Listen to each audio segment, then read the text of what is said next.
नमस्कार दोस्तों, स्वागत है आप सभी को हमारे YouTube चैनल में। आपको ईपीएस 95 पेंशन के बारे में जानकारी देने जा रहे हैं, जो अभी अभी 10 मिनट पहले की खबर निकलकर सामने आ रही है कि सरकार ने दिया बहुत बड़ा तोहफा। ईपीएस 95 पेंशन धारकों की बदली किस्मत। ईपीएफओ अकाउंट से निकासी के लिए बदले नियम। पैसे विड्रॉ करने से पहले जान लें ये रूल्स। तो जी हाँ दोस्तों, बने रहे हमारे वीडियो में। अंत तक आपको स्टेप बाय स्टेप आज की ताजा जानकारी बताएंगे जो ईपीएस पेंशन धारकों के लिए आई खुशखबरी।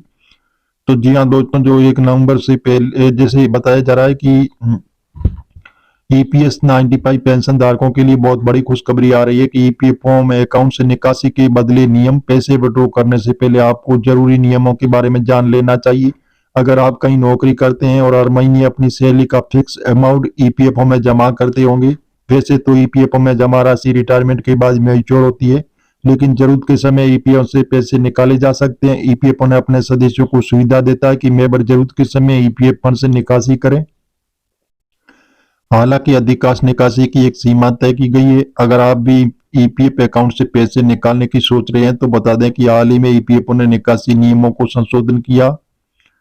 तो जी हाँ दोस्तों, इस प्रकार जो ईपीएस पेंशन प्रस्ताव पारित हो चुका है कि अभी अभी वित्त मंत्री का बड़ा ऐलान भी हो चुका है कि जैसे 25 लाख लोगों को 5,000 रुपये पेंशन मिलेगी और 40 लाख लोगों को 7,500 रुपये दिया जाएगा और 13 लाख लोगों को 9,000 रुपये पेंशन मिलेगी। तो आप भी देखिए कि आपको कितना पेंशन मिलेगा। तो जी हाँ दोस्तों, जो ईपीएफ निकासी नियम के बारे में भी विस्तार से जानकारी देने जा रहे हैं। तो आंशिक निकासी के लिए ईपीएफ सदस्य को ऑनलाइन अप्लाई करना होगा। एजुकेशन जैसे घर खरीदना, घर निर्माण, शादी और इलाज के लिए भी निकासी की जा सकती है ईपीएफओ को निकासी नियमों के अनुसार। ईपीएफ धारक रिटायरमेंट से 1 साल पहले 90% तक की निकासी कर सकता है। 90% की निकासी के लिए सदस्य की आयु 54 साल से ज्यादा होनी चाहिए। आज के समय में कई कंपनियों में छंटनी होती है। ऐसे में ईपीएफओ के नियम के अनुसार अगर छंटनी होती है और कर्मचारी रिटायरमेंट से पहले बेरोजगार हो जाता है तो वह ईपीएफ फंड से पैसे निकाल सकते हैं। कर्मचारी 1 महीने से के बेरोजगार के बाद 75% और लगातार 2 महीने बेरोजगार रहने पर पूर्ण निकासी कर सकता है। वहीं नई जॉब लगने के बाद कर्मचारी बचे हुए 25% फंड को नए ईपीएफ अकाउंट में ट्रांसफर कर सकता है। वहीं अगर कोई कर्मचारी लगातार 5 साल तक ईपीएफ में योगदान करता है तो उसे निकासी समय टैक्स बेनिफिट भी मिलता है। वहीं मैच्योरिटी से पहले निकासी पर टीडीएस भी काटा जाता है। और हालांकि 50,000 रुपये से कम निकासी पर टीडीएस नहीं करता है। निकासी के लिए सदस्य में पैन कार्ड जमा किया तो 10% टीडीएस कटौती होती। ये पैन कार्ड जमा न करने पर 30% की कटौती होती। तो ईपीएस पेंशन धारकों कान खोलकर सुनो कि इस तारीख से पेंशन भी जमा हो सकती है आपके अकाउंट में। ये निश्चित रहें कि विशेष सूचना आ रही है कि जल्दी आपके खातों में पेंशन जमा की जाएगी।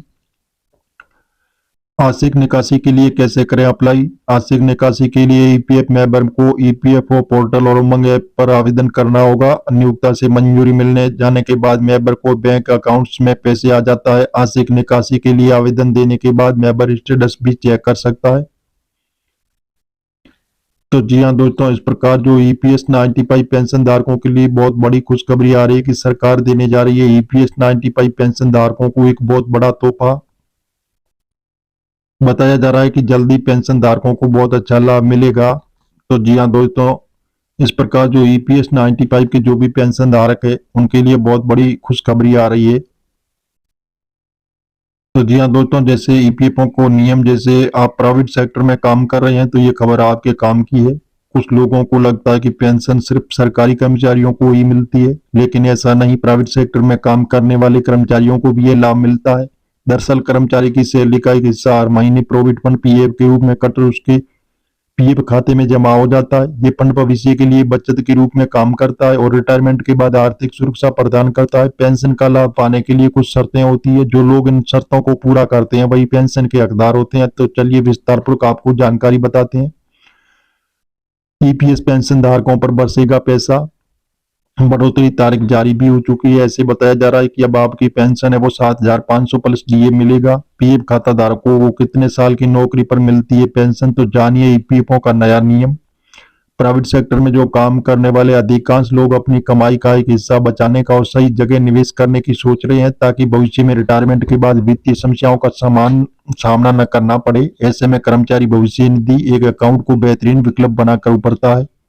ये न केवल आपकी बचत को सुरक्षित रखता है बल्कि भविष्य में आपको एक स्थिर पेंशन का भी आश्वासन देता है। खासकर कर्मचारी पेंशन योजना ईपीएस 95 के तहत पीएफ खाता धारकों को रिटायरमेंट के बाद पेंशन की सुविधा मिलती है। हालांकि इसके लिए कुछ शर्तें और नियम भी होता है जिनका पालन करना आवश्यक होता है। नया ईपीएस पेंशन अब पूरे देश में लागू भी हो चुका है। जैसे कैबिनेट की बैठक में बड़ा फैसला भी लिया गया है कि पेंशन अब 7,500 रुपये आपको मिलेगी। टोटल लाख पेंशन के लिए अर्जेंट खबर आ रही है। जैसे ईपीएस का पूरा नाम कर्मचारी पेंशन योजना एम्प्लॉयर पेंशन स्कीम इसे 1995 में शुरू किया गया था। इसका उद्देश्य संगठित क्षेत्र के कर्मचारियों को रिटायरमेंट के बाद पेंशन प्रदान करना और ये योजना ईपीएफ द्वारा संचालित की जाती है। इसे ईपीएफ पेंशन के सभी मौजूदा और नए सदस्य शामिल होते हैं। पेंशन योजना का लाभ उठाने के लिए सबसे महत्वपूर्ण शर्त यह है कि कर्मचारी को कम से कम 10 साल तक नौकरी करनी होगी। ईपीएफओ के नियमों के अनुसार 10 साल की सेवा पूरी करने के बाद ही कर्मचारी पेंशन का हकदार बनता है। वित्त मंत्री कैबिनेट से बड़ा ऐलान, पीएम के 2 प्रस्ताव भी हस्ताक्षर किया गया है। जो नया पेंशन, नया नियम पेंशन व मेडिकल सुविधाएं भी आपको मिलेगी।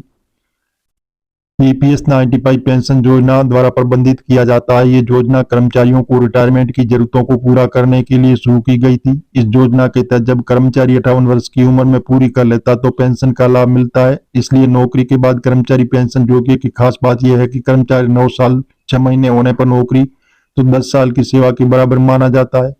अगर 10 साल से कम समय तक काम किया है तो वह पेंशन का हकदार नहीं होगा, लेकिन वह अपने पीएफ अकाउंट में जमा राशि को निकाल सकता है। इसलिए उसे रिटायरमेंट की उम्र का इंतजार नहीं करना पड़ेगा। तो पेंशन बढ़ोतरी पर तत्काल आदेश भी आ चुका है कि जल्दी अब आपकी पेंशन बढ़ोतरी होगी और नई सूची भी लिस्ट भी जारी कर दी गई है सरकार ने। उसमें बताया जा रहा है कि 5,000 रुपये से लगा कि 9,500 रुपये तक पेंशन मिलेगी पेंशन धारकों को। इसलिए टोटल लाख पेंशन धारकों के लिए बड़ी खुशखबरी आ रही है। पीएफ की गणना के अनुसार प्राइवेट सेक्टर में जो काम करने वाले कर्मचारियों की सैलरी का एक हिस्सा निश्चित महीने पीएफ के रूप में करता है। तो कर्मचारी की बेसिक सैलरी और महंगाई डीए का 12% हिस्सा पीएफ अकाउंट में जमा होता है। इस 12% में से कर्मचारी पूरा हिस्सा ईपीएफ जैसे कैलकुलेटर में जाता है, तो जबकि नियोक्ता कंपनी के योगदान का 8.33% हिस्सा एम्प्लॉयर पेंशन स्कीम में जमा होता है। बाकी 3.67% नियोक्ता का योगदान ईपीएफ में जाता है। इस प्रकार हर महीने कर्मचारी के हिस्सा उसके भविष्य निधि को सुरक्षित करने के लिए जमा होता है। तो जी हाँ दोस्तों, इस प्रकार जो हम आपको बता रहे हैं मीडिया आधारित बता रहे हैं। सरकार से अभी हाल फिलहाल ऐसी कोई घोषणा नहीं हुई है। आप सरकारी ऑफिशियल वेबसाइट पर जाकर इसकी जानकारी ले सकते हैं और मिलेंगे नई जानकारी के साथ। नए और पहली बात तो चैनल को सब्सक्राइब कर लीजिए ताकि इसी प्रकार की जो नई जानकारी होगी वो सबसे पहले आपको मिलती रहेगी।